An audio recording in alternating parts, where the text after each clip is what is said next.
Oh, yiggity. And we're back. So, I'm Jay Lava. Scour the internet so that you don't have to. And I ran across this post, and I would be doing it an injustice if I didn't mention the Big Homies movie as well. But check this out. I like the way he described this. Peep this out real quick. Fair use, too, by the way. The Black Seminole Rebellion.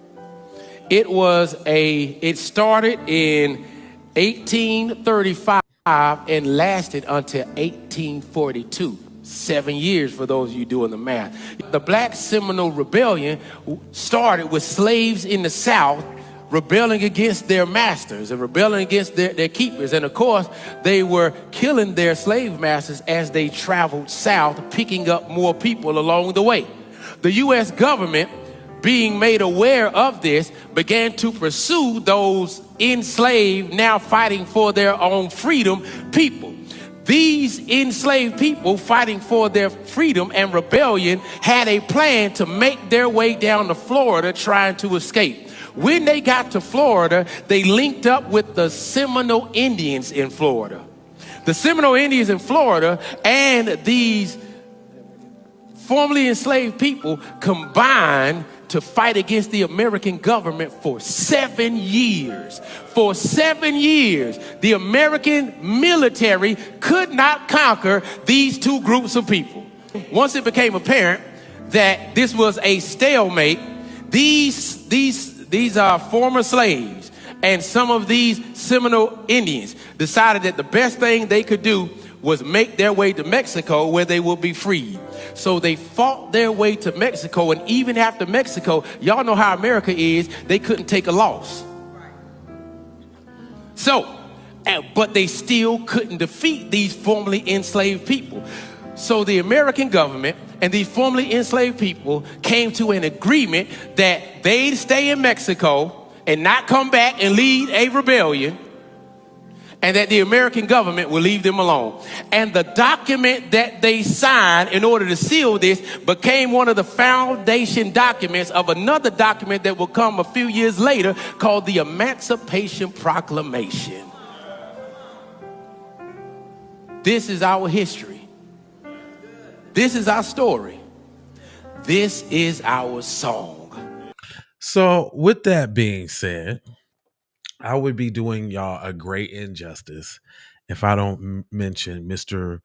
Tariq Nasheed's stunning documentary.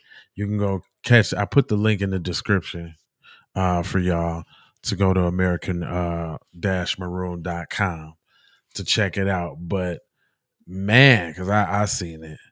But check this out. This is, if you really want to learn about it, this is what you gotta go check out. The media was not allowed to publicize or let much information out at all about the Negro presence within this war.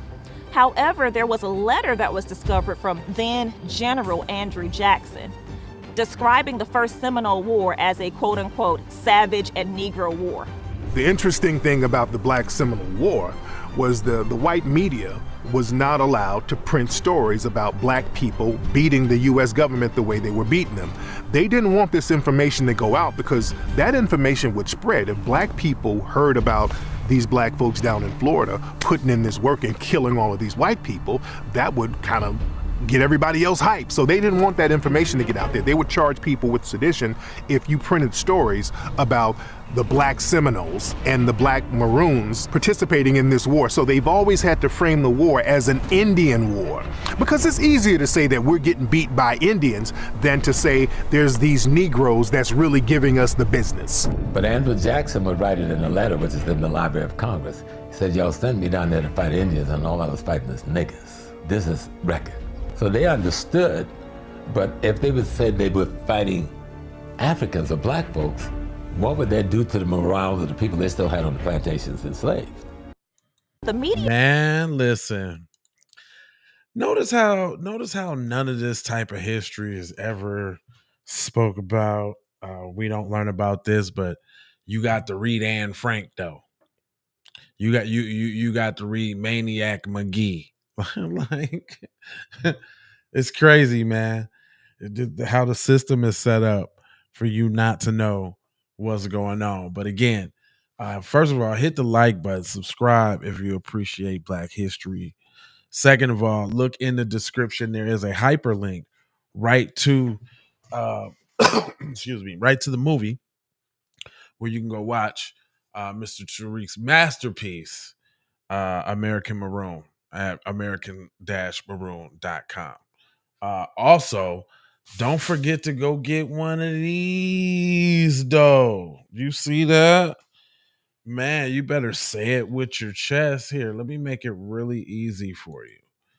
All you gotta do is go to because it's a mouthful, but go to say it with your chest at sayitwithyourchest.com. Let me see if I got one of these for you. I think you can oh, look at this. A bladoop. If you really real, you can scan. Ooh, that's dope. Go get one of these right here. You know what I'm talking about. Anyway, I'm not gonna hold you, but I'm emoji, fold you, and scold you about being on code. And you know I got 4 words for you. I need you to go ahead and subscribe for the vibes, like for the spike, comment your vomit, share if you care about getting Black empowerment everywhere. Please do that on the platforms that we own, Jones, and just to bring it on home. I got love with let me look you in your retinas, boy. I got love, peace, blessings, dope shirt. We coming to get our check. What check? The check that you're supposed to cut for foundational Black Americans. That's right. We got that shirt too. Go ahead and get you some gear. I'm up out of here. Love, peace, blessings. I'm out there for sure. You already know. Somebody said, hey man, I love that song. Man, we love it too, dog. Yee. FBA fixation. It's just that FBA fixation, y'all. Woo! FBA fixation.